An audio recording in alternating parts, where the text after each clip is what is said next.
Sathya Sai వాహినులు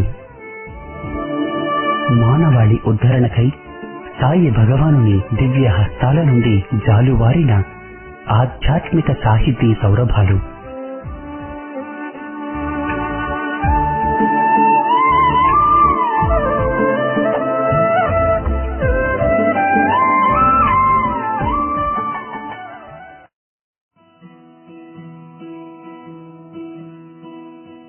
radio Sai శ్రోతలందరికీ సాయిరాం. మానవుడు తన జీవిత ప్రస్థానంలో నేర్చుకోవలసినటువంటి ఆధ్యాత్మిక సత్యాలను, భారతీయ సంస్కృతి ఆధ్యాత్మికతల యొక్క ప్రాముఖ్యాన్ని, అంతరార్థాల్ని వివరిస్తూ స్వామి వివిధ రూపాలలో తమ ప్రబోధలను మానవాళికి ప్రసాదించారు. ఉపన్యాసాలు, పద్యాలు, చిన్న కథలు, రచనలు, ఇలా ఎన్నెన్నో. స్వామి సనాతన సారథి మాసపత్రికకు స్వయంగా తమ దివ్య హస్తాలతో ఎంతో శ్రమల కూర్చి 15 వాహినులు రాశారు.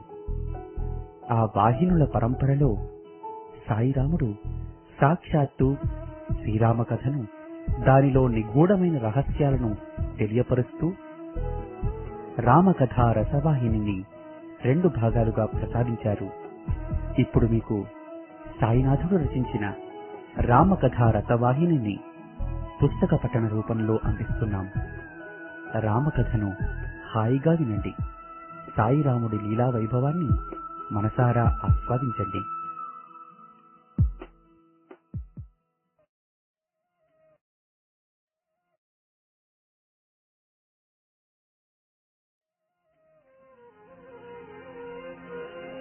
శ్రీరాఘవం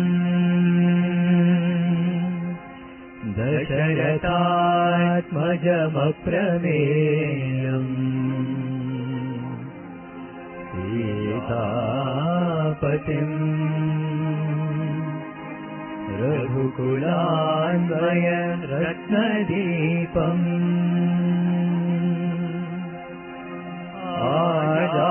ఆదానుబాహం అరవింద దళాయతాతం రాం నిశాచర వినాశకరం నమామి.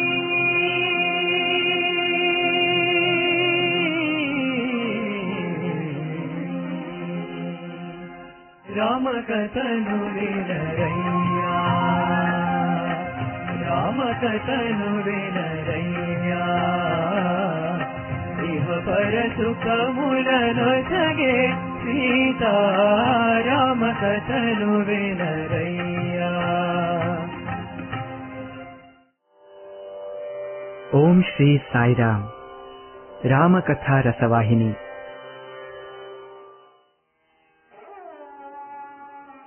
అక్కడ నుండి కౌసల్యాదేవి పూజామందిరము వరకు ఇరుప్రక్కల జ్యోతులు పట్టుకొని హారతులు ఎత్తుతూ సుమంగళులు అలంకారములు చేసుకొని అత్యంత రమణీయమైన రాముని రాకకు ఎదురుచూచుచుండిరి. రాముని చూడగనే మంగళహారతులు ఎత్తిరి. కౌసల్యాదేవి రాత్రి అంతయు జాగరణ చేసి తెల్లవారుజామున పూజలు వ్రతములు మొదలుపెట్టి వృద్ధ బ్రాహ్మణులతో హోమాదులు చేయించుచుండెను. ఆ తల్లి పరమానందముతో తన కుమారుని అభిషేక మహోత్సవమును కన్నులారా చూడగలుగుతున్నానను ఆనందముతో అనేక రకముల పూజలు, దాన ధర్మములు గావించుచు ఆహార నిద్రలు మాని ఆనందాహారమునే ఆరగించుచు పరువులెత్తుకొని రామునకు ఎదురుగా వచ్చి రాముని శిరస్సు ముద్దాడి చేయి పట్టుకొని పూజామందిరమునకు తీసుకుని పోయెను. జరిగిన విపరీతము ఆమెకేమాత్రమూ తెలియదు. అమాయకురాలు, నిరుపరాధిని అయిన కౌసల్య నిర్మల ప్రేమతో తెల్లని చీరను కట్టుకొని వ్రత కంకణములు కరమునకు ధరించి అత్యంత ఉల్లాసముగా తిరుగాడుచున్నందున రాముని ముఖము పరమ తేజముగా కనిపించెను. కౌసల్య తన మనముననున్న ఆనందమును దాచుకొనలేక, నాయనా రామ, నీ పూర్వీకులు అందరూ రాజర్షులు, పరమ ధార్మికులు, మహాత్ములు. వారందరి వలె నీవు కూడాను దీర్ఘాయుష్మంతుడవు కావలెను. వారి వలె కీర్తిమంతుడవు కావలెను. నీ కీర్తి దిగ్దిగంతాలలోనూ వ్యాపించవలెను.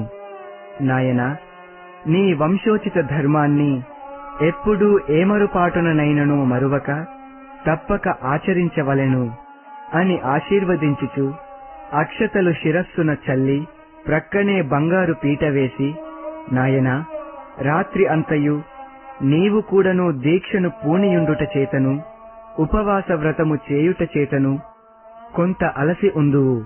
అందుపై కూర్చొని కొంత ఫలహారము చేయుట మంచిది అని కోరి తట్టలు సిద్ధముగా ఉంచి పెట్టియుండిన బంగారు పల్లెరమును అందుకొనెను. తల్లి పడుచున్న ఆనందమును ఆమె ప్రేమను ఒకవైపున గమనించి ఈ సమయమున ఆమెకు జరిగిన వార్త ఎటు తెలుపవలనని యోచించుచు సిగ్గుపడి తల్లి సంతృప్తి కోసము ఆ పీటను తట్టను చేతితో తాకి, తల్లి, ఇప్పటి నుండి నేను సువర్ణమును మొట్టరాదు, బంగారు పీటపై కూర్చునరాదు. తమరు ఆశీర్వదించిన నేనిక నమస్కరించి దండకారణ్యమునకు పోవలెను. అనుజ్ఞకై వచ్చితినని తెలుపగా కౌసల్యకు అర్థము కాక, నాయనా, కొన్ని నిమిషములలో పట్టాభిషేకము జరుగుచుండా దండకారణ్యమను మాట చెప్పుటలో నాకేమీ అర్థమగుటలేదు అని నవ్వులాటలాడుచున్నాడు నా కుమారుడు అని భావించి, నాయనా, ఈ శుభ సమయమున నవ్వులకైనను ఇట్టి అశుభ పలుకులు ఆడరాదు. నా బంగారు తండ్రి అని క్షీరాన్నమును తన వ్రేళ్లతో తీసి రాముని నోటిలో పెట్టెను. ఆ ప్రేమను, ఆ ఆనందమును చూచు లక్ష్మణుని కంటి నుండి తనకు తెలియకనే కంటిధారలు కారదొడగెను. వాటిని గమనించిన కౌసల్య ఆశ్చర్యముతో, నాయనా, లక్ష్మణ, ఎందులకంత విచారము అని దగ్గర చేర్చుకొనగనే లక్ష్మణుడు పట్టలేక గొల్లున ఏడ్చెను. కౌసల్యాదేవికి ఏమీయూ అర్థము కాలేదు. రాముని మాటలకు, లక్ష్మణుని విచారమునకు అయోమయ స్థితిలో మునిగెను. రాముడు తల్లి చేతులు గట్టిగా పట్టుకొని, అమ్మా, మీరు విచారించనని మాట ఇచ్చినా నేనొక మాట చెప్పుదును. ఇది నాకును నీకును యావత్ వంశమునకే సత్కీర్తిని తెచ్చినట్టిది. కాన నీవు ఏ యోచనకు చోటివ్వక ప్రీతితో అంగీకరించవలసియుండును. నాన్నగారి ఆజ్ఞను నేను శిరసావహించుట నీకును పరమ సంతోషమే కదా. నాన్నగారు తమ్ముడైన భరతునికి పట్టాభిషేకము చేయ నిశ్చయించిరి. నన్ను 14 సంవత్సరములు దండకారణ్యమునకు తాపస వేషమున పంపుటకు నిశ్చయించిరి. వారి ఆజ్ఞ నేను అంగీకరించి తమ ఆజ్ఞకై వచ్చితిని అని తెలుపగనే, రామా అని కౌసల్య నేలకూలెను. ఏమీ ఈ విపరీతము? నా కోమల పుత్రుని కారడవులకు పంపుటయా? అట్టి అపచారము నా రాముడేమి చేసెను? ఇది నిజమా? లేక రాత్రి అంతయు మేలుకొని ఉపవాసము సలిపియుండుట చేత నాకు పిత్తమై ఈ రకమైన పలుకులు నా నుండియే వెలువడుచున్నవా అని తాను సర్దుకొనుచుండగనే కైకేయీ మందిరములో జరిగిన విషయము క్షణములో అంతఃపురమంతయు తెలిసిపోయెను. దాసీలు రోదనలు చేయుచు, ఎక్కడ చూచినను కంటిధారలు కార్చుచు, రామచంద్ర, మమ్ము విడచి వెళ్ళకూడదని కౌసల్య మందిరమునకు వచ్చుచున్న గుంపులను చూచి కౌసల్యకేమియూ అర్థము కాక ఆశ్చర్యముతో, దిగులుతో, దుఃఖముతో, లేవలేని స్థితిలో, స్తంభించిన దేహముతో, ఉన్మత్తురాలై ఏమీ మాటాడక విషయమేమి జరిగినదో తెలుసుకొనగోరి రాముని వడిలో చేర్చుకొని తల నిమురుతూ, నాయనా, ఏమిటి వార్త? అసలు ఏమి జరిగినదో విశదముగా నాకు తెలిపి నా బాధను చల్లార్చుము అని అడుగగనే రాముడు కైకకు ఏనాడో ఇచ్చిన వరములను పురస్కరించుకొని కైక ఆ 2 వరములను నేడు కోరినదట. అందులో ఒక వరము తన కుమారుడైన భరతునకు పట్టాభిషేకము, రెండవది నన్ను 14 సంవత్సరములు దండకారణ్యమునకు పంపవలననియు అడిగినదట. ఇది జరిగిన విషయము అని రాముడు తెలుపగనే, కైక అట్టివరములు కోరినదా? నీవన్న కైకకు అమితమైన ప్రేమ కదా, ఆమె ఏనాటికి అట్టి వరమును కోరదని నా భావము. పోని కోరినది రాజుగారిని పరీక్షించుటకై ఉండవచ్చును, అంత మాత్రమునకే ఇంత కంగారా? ఒకవేళ ఆమె కోరినచో నీ తండ్రి నిన్ను అరణ్యము పంపను ఒప్పుకొనునా? నేను నమ్మను. ఒక క్షణమైనను నిన్ను చూడక ఉండలేని నీ తండ్రి 14 సంవత్సరములు అరణ్యములో పెట్టునా? ఏదో ఇదంతయు నన్ను అయోమయ స్థితిలో పడవేయుచున్నది అని ఆమె జరిగిన సత్యమును నమ్మలేకపోవుట చూచి రాముడు తిరిగి చేతులు పట్టుకొని, అమ్మా, నా మాటను నమ్ము. నాన్నగారు మొదలే ఆమెకు మాటనిచ్చి తదుపరి ఆమె ఇట్టి వరములు కోరగనే తన మాటను తాను వెనుకకు తీసుకొనుటకు, ఆడిన మాటను తప్పుటకు ఇష్టము లేక నన్ను వీడుటకు అరణ్యమునకు పంపుటకు మనస్సొప్పక మహా బాధపడుచున్నారు. ఈ బాధలో అతనిని చూడలేకపోవచున్నాను. ఇప్పుడు నేనక్కడి నుండియే వచ్చుచున్నాను. అతను ప్రజ్ఞలో లేడు, ఘోరమైన బాధను అనుభవించుచున్నాడు. ఇది పరమసత్యము. నవ్వులకై నిన్నింత బాధ పెట్టుటకు నేను అంత మూర్ఖుడను కాను. పితృవాక్యమును నిలబెట్టుటకై నేను వెళ్ళక తప్పదు. తండ్రి ఆజ్ఞ తీసుకొనే వచ్చితిని. ఇక నీ ఆజ్ఞ కావలెను అని పాదములకు నమస్కరించెను. అంత రాముని చూచి కౌసల్య, రామా, ఏమీ ఈ వికార భావము? ఎట్టి కిరాతకులైనను ఇట్టి కోరిక కోరుదురా? కొన్ని నిమిషములలో పట్టాభిషిక్తుడవు కానున్న నిన్ను అడవులకు పంపుట మానవ మాత్రులు తలంచని తలపు కాదా? బ్రతికినంత కాలము నాకు బాధలేనా? ఎన్నియో వ్రతములు చేసి కడకు కొడుకు లభించెను కదా అని అనుభవించిన బాధలన్నింటినీ మరచి నా ముద్దు బిడ్డను చూచి ఆనందించుచుంటినే. ఏ సుఖమును నేను ఆశించలేదు. నా కుమారుడు నా చెంత నుండిన చాలునని కోరితిని. దానికి కూడాను నోచుకోలేని దాననైతి కదా. కారడవులకు పంపుటకే నేను కొడుకును కంటినా? ఏ తల్లి అయినా కొడుకును కారడవులకు పంపుటకు అంగీకరించునా? నేనే పాపము చేసి తిని ఏ జన్మలో తల్లి బిడ్డలకు ఎడబాటు సలిపితినో కదా. నీకు ఉపనయనము అయినది మొదలు నా కుమారుడు ఏనాడు యువరాజు అవుతాడో అన్న భావము నాలో క్షణక్షణము ఉత్సాహముతో ఎదురు చూచుచుండెను. అట్టి నా కలలు కల్లలాయనా? నా ఆశలన్నీయు అడియాసలాయిపోయేనా? నేను నీ కొరకై చేసిన పూజలు, వ్రతములు, హోమములు వ్యర్థములయ్యనా? నేనెంత పాపినైతిని! నిజముగా ఈ వార్త విని నా గుండె పగులకున్నదెందులకు? నేనింకా ఎన్ని దుఃఖముల పాలు కావలెనో కదా. నాకు చావు లేదు కాబోలు. ఇంత దుఃఖవార్త వినియు నా గుండె ఆడుచున్నది. ఇంతకు కాలము వస్తేనే చావు కూడాను వచ్చును. నన్ను చూచి ఆ యముడు కూడాను వదలి వెళ్ళుచున్నాడు కాబోలు. యమలోకమునకు కూడా నేను అర్హురాలను కాను కాబోలు అని, హా రామా, ఎంతటి గతి సంభవించెనని క్రిందపడి పొర్లుచు గుండెలను బాదుకుంటూ విలపించు కౌసల్యను రామచంద్రుడు చూడలేకపోయెను. చుట్టూ చేరిన దాసీల రోదనలు తన చెవులను బ్రద్దలు చేయదొడగెను. రాముడు ఎవ్వరితోనూ పెదవులెత్తి మాటాడలేదు. తల్లిని సమాధానము చేయుచు, తలను సర్దుచు, నేలలోని మట్టి తల్లి వంటికి తగిలియుండగా దానిని శుభ్రపరచుచు, సముద్రములో పాతుకొని పోయిన గండ శిలవలే అలలకు కదలక మెదలక ఉండినట్లా రామచంద్రుడి శోకమునకు కాని ఆనందమునకు కాని అతీతుడై నిలిచియుండెను. పట్టాభిషేకమునకు ఎట్టి తేజస్సుతో ఉత్సాహముతో సంసిద్ధుడాయెనో, అరణ్య జీవితమును గడుపుటకు కూడా అట్టి ఉత్సాహముతో తేజస్సుతో సంసిద్ధుడైయున్నాడు. రాముడు మహా దీక్షాపరుడన్న మాట కౌసల్యకు కూడాను తెలుసు. రాముడు ఆడిన మాట తప్పడనియు తండ్రి ఆజ్ఞను జవదాటడని కూడాను కౌసల్యకు తెలుసు.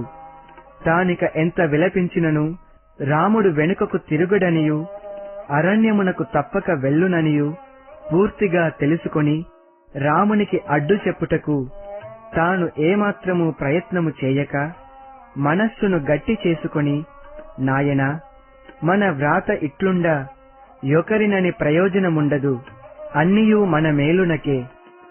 దైవ నిర్ణయమును ఎవరునూ కాదనలేరు.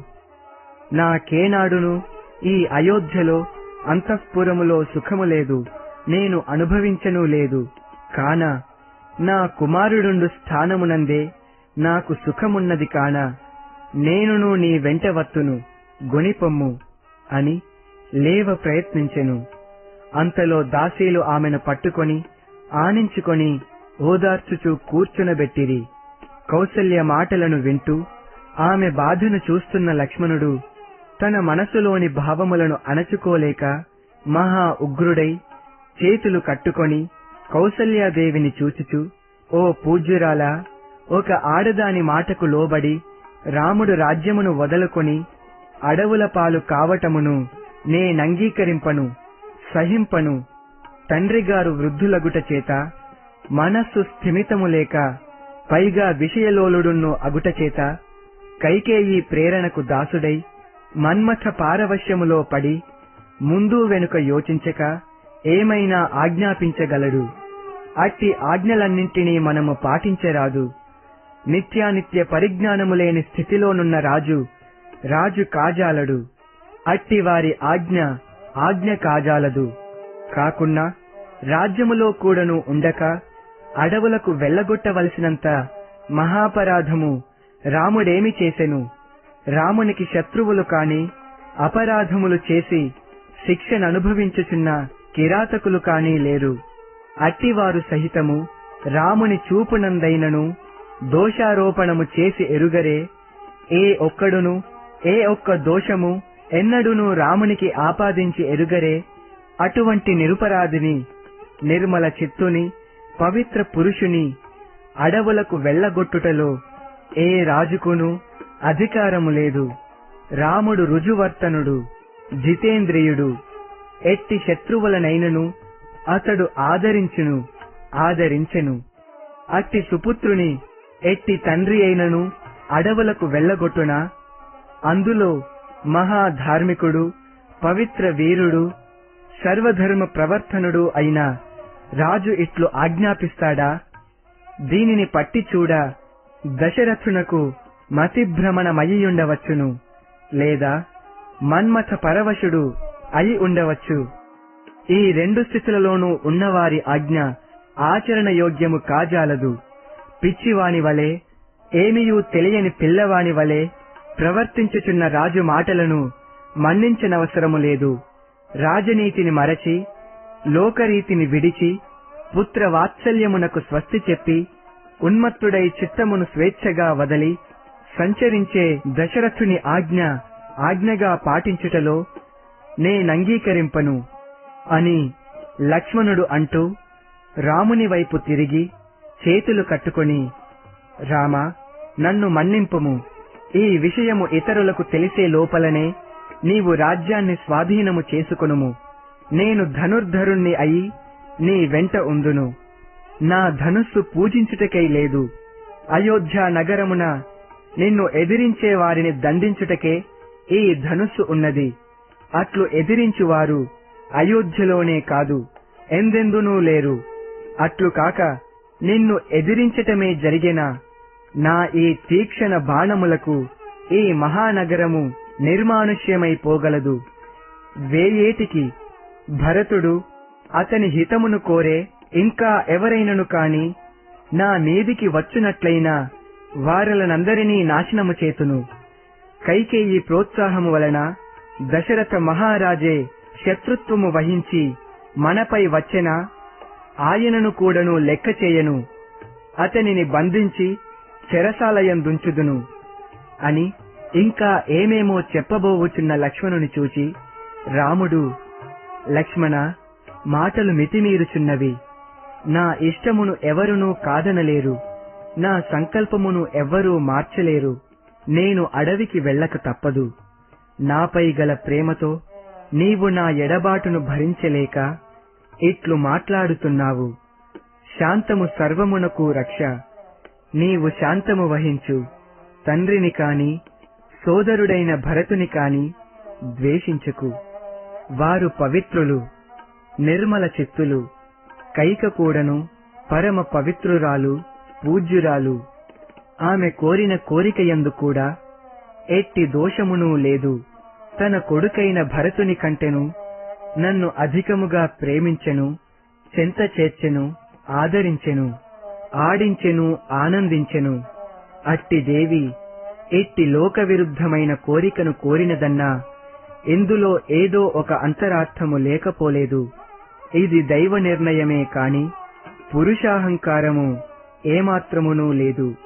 శాంతమును వహించి ముందు జరుగుదానిని విచారించుమని బోధించెను.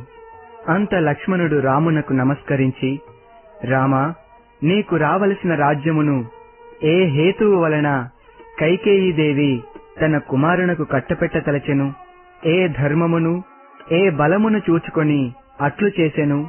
జ్యేష్ఠపుత్రునికి లేని అధికారము ఏ పుత్రునకున్నది?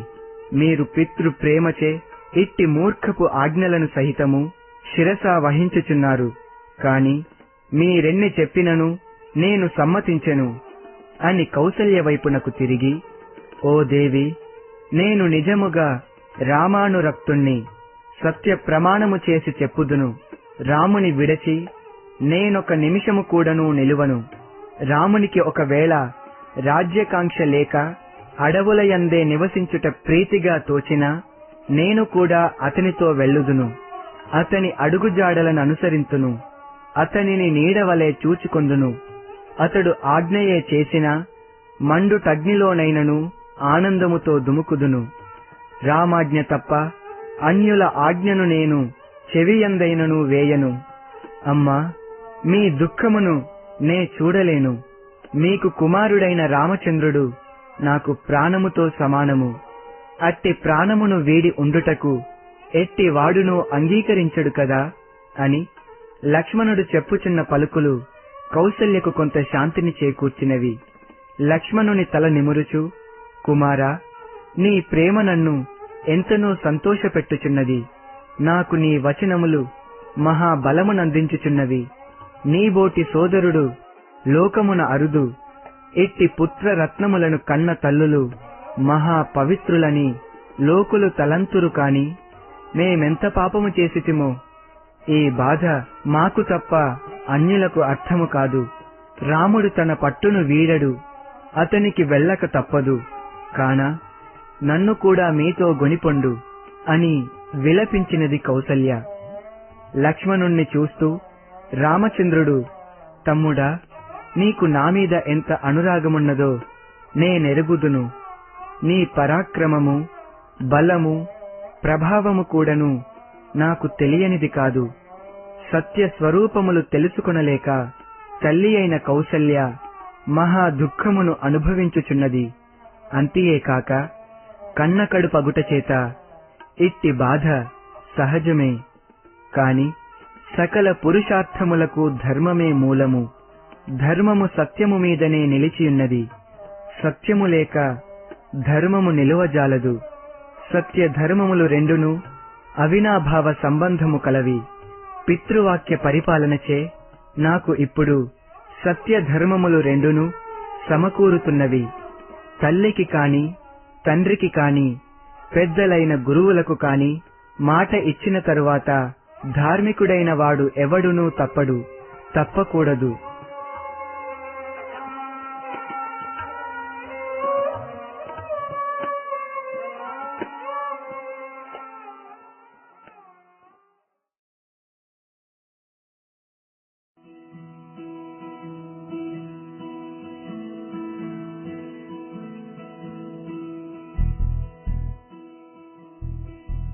ఇంతవరకు మీరు సాయి భగవానుడు రచించిన రామకథా రసవాహిని పుస్తక పఠనాన్ని విన్నారు. గురువారం తరువాయి భాగంతో మళ్ళీ కలుసుకుందాం. అంతవరకు సెలవు. సాయిరాం.